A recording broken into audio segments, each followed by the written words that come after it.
오늘부터는 출애굽기에 대해서 살펴보도록 하겠습니다. 출애굽기는 야곱의 가족이 애굽으로 이주해온 시점을 선언으로부터 시작하고 있습니다. 그래서 출애굽기 1장은 이스라엘 자손들의 번성과 학대가 담긴 내용을 담고 있습니다. 먼저 1절로 2절부터 보면 이스라엘의 이름들이 소개가 되죠. 이스라엘의 아들들이 소개가 되죠. 르우벤과 시몬과 레위와 유다와 이사갈과 스불론과 베냐민과 단과 납달리와 gad과 아세리요. 5절에 보면 야곱의 허리에서 나온 사람이 모두 70이요. 요셉은 애굽에 있었더라. 또 6절에 보면 요셉과 그의 모든 형제와 그 시대의 사람은 다 죽었고, 7절에 보면 이스라엘 자손은 생육하고 불어나 번성하고 매우 강하여 온 땅에 가득하게 되었더라. 자, 여기까지 출애굽의 서론을 말씀합니다. 야곱의 자녀들이 애굽에 이주해서 자녀를 낳고 살다가 요셉과 그의 모든 형제와 그 시대의 모든 사람은 다 죽었습니다. 이스라엘 자손은 번성하고 매우 강하여졌다. 이렇게 출애굽기를 시작하고 있습니다. 그러면서 야곱의 혈에서 나온 자가 모두 70명이었다. 이렇게 기록하고 있습니다. 이 70명은 이후에 400년이 지나게 되면 200만이 넘는 인구로 번성하게 되죠. 다시 7절에 보면 이스라엘 자손은 생육하고 불어나 번성하고 매우 강하여 온 땅에 가득하게 되었더라. 70명의 야곱의 가족과 자녀들이 애굽에 내려가서 정착했는데 400년이 지나서 300만이 넘는 그런 인구로 번성하게 됩니다. 그래서 이스라엘 백성들은 번성해서 강하여지고 온 땅에 충만할 정도로 큰 민족을 이루게 돼요. 이것은 언약을 이루는 축복의 성취입니다. 시간적 관점에서 보자면 야곱 일가가 애굽에 이주한 것은 BC 1876년이었습니다. 그리고 애굽이 이스라엘 민족에게 억압 정책을 쓰기 시작한 것은 애굽 고센 땅에 이주한 이후 115년이 지난 BC 1760년부터입니다. 그리고 아예 이 민족 말살 정책을 쓰기 시작한 것은 다시금 235년이 지난 때, 즉 모세가 출생할 그 무렵인 BC 1527년경입니다. 따라서 이스라엘 민족이 심히 번성한 것은 이 애굽에 있어서는 굉장히 위협적인 그런 나라가 되었다고 하는 것이죠.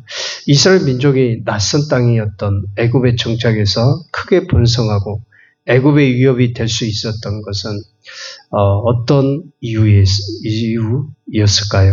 그것은 하나님의 약속에 근거한 일입니다. 하나님의 약속으로 아브라함과 이삭과 야곱에게 거듭해서 주셨던 이 약속이 성취가 된 것이에요. 창세기에 아브라함에게 하나님께서 내 자손이 별과 같이 될 것이다. 또 티끌같이 될 것이다.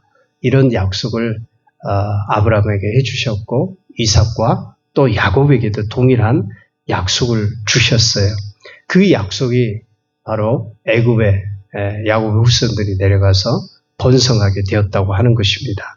이런 것을 보면 하나님의 약속은 그 어떤 상황 가운데서도 약속은 반드시 성취되고 또 이루어진다고 하는 것을 알 수가 있습니다.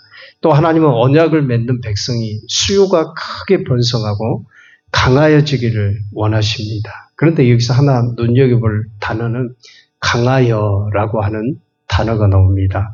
이 강하여라는 단어는 히브리어로 아짬이라고 하는데요. 강하다, 강성하여지다라는 의미가 내포가 되어 있습니다. 그러니까 이스라엘 백성들이 이방 땅에 와서 수요가 크게 번성하고 강하여졌다고 하는 것은 전적인 하나님의 약속과 축복으로 말미암아 이스라엘 백성들이 강하여졌다. 이렇게 말씀하고 있는 것입니다. 여러분 세상 나라들을 보면 어떻습니까? 수요가 많다고 해서 반드시 강한 나라라고 말할 수가 없어요. 지금 인구 1억 이상인 나라가 보니까는 그래도 꽤 있더라고요. 인도네시아, 나이지리아, 인도, 파키스탄, 브라질, 방글라데시아, 에티오피아, 멕시코, 이 밖에도 미국이라든가 일본, 러시아, 중국 이런 나라들이 있는데요.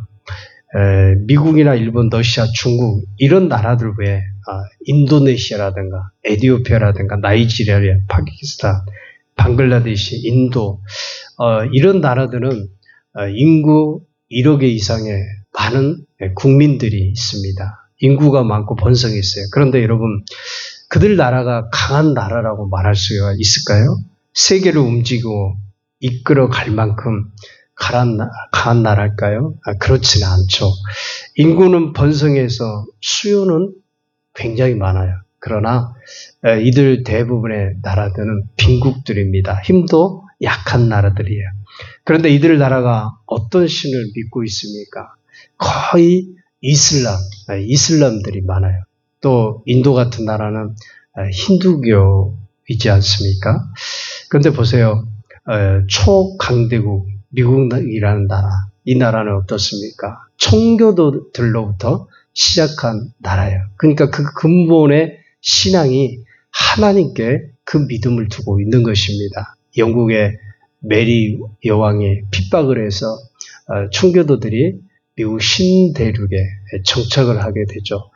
그래서 그 청교도들로부터 미국이라는 나라가 건설이 되었는데 그 건설 이념, 그 기초, 토대가 바로 신앙, 하나님의 말씀을 기준으로 하고 있습니다. 그래서 진짜 강성한 나라, 진짜 강한 나라는 바로 하나님을 알고 하나님의 언약에 거하는 나라가 바로 나라도 크고 또 강성한 나라가 될 수 있다고 하는 것을 말씀을 하는 것입니다. 야곱의 자손들이 애굽에서 번성을 했어요. 애굽을 위협할 정도로 강성해졌습니다. 그 이유는 바로 하나님이 축복하신 결과라고 하는 것입니다. 이 얘기는 결국 하나님의 언약 안에 있는 백성이 축복의 자녀라는 것이고 언약 안에 살아야 결국에는 강하여진다고 하는 것을 말씀하는 것입니다. 사랑하는 여러분, 숫자가 많다고 강하여지는 것도 아니고요. 돈과 재물이 많다고 강하여지는 것도 아니고 또 외교만 잘한다고 강하여지는 것도 아니고 자원이 많다고 강하여지는 것이 아니에요. 자원 많은 나라들도 약한 나라들이 얼마나 많습니까? 정말 강한 나라는 바로 하나님이 축복하셔야 된다고 하는 것입니다. 하나님이 그 나라와 함께 하시고 그 자손들 가운데 하나님이 축복하셔야 진정으로 다른 나라들이 긴장하고 위협할 만한 긴장할 만한 그런 나라가 될 수 있다고 하는 것입니다. 그렇다면 이 축복의 은혜가 지속되려면 어떻게 해야 됩니까?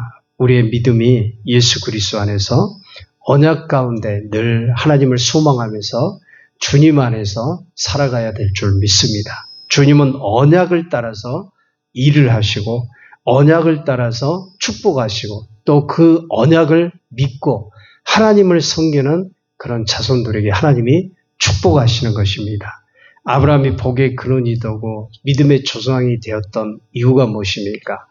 하나님께서 창세기 12장에 아브라함에게 찾아오셔서 너는 너의 본토 친척 아비집을 떠나 내가 내게 지시할 땅으로 가라.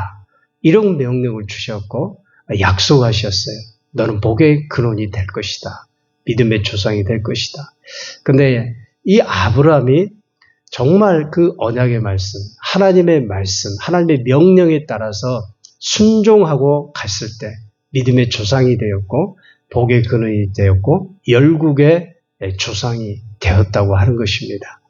그러니까 하나님께 은혜를 입고 복을 받는 정말 강대한 강한 사람이 강한 은혜를 입고 축복받는 사람이 되려면은 그 약속, 하나님의 약속을 따라서 사는 사람이 이런 축복과 은혜를 받게 된다고 하는 것입니다.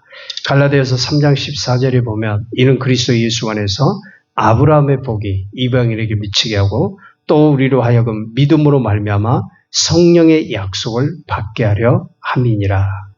이 말씀은 예수 그리스도 안에서 믿음으로 말미암아서 의롭게 되고 하나님의 백성이 되는 것을 말씀합니다. 또 믿음으로 말미암아서 성령을 받고 하나님이 함께하는, 동행하는 사람이 된다고 하는 것을 말씀을 하는 것입니다. 따라서 하나님의 복된 자녀로 살아간다고 하는 것은 주의 언약을 따라서 사는 사람을 말씀하는 거예요. 그리고 늘 삶 가운데서 하나님의 약속을 의지해서 믿음으로 순종하는 자에게 하나님의 자녀의 복이 주어지는 것이고 삶 속에서 강성한 사람으로 복을 받게 된다고 하는 것입니다. 그러면 오늘 하루를 살아갈 때 우리가 주의 언약을 따라서 살고 그 언약을 믿고 주님과 동행하는 그런 믿음의 삶을 살아갈 수 있어서 정말 그 다윗과 같이 점점 강성해져가는 우리 삶이 될 수 있기를 주의 이름으로 축원드립니다. 기도하겠습니다.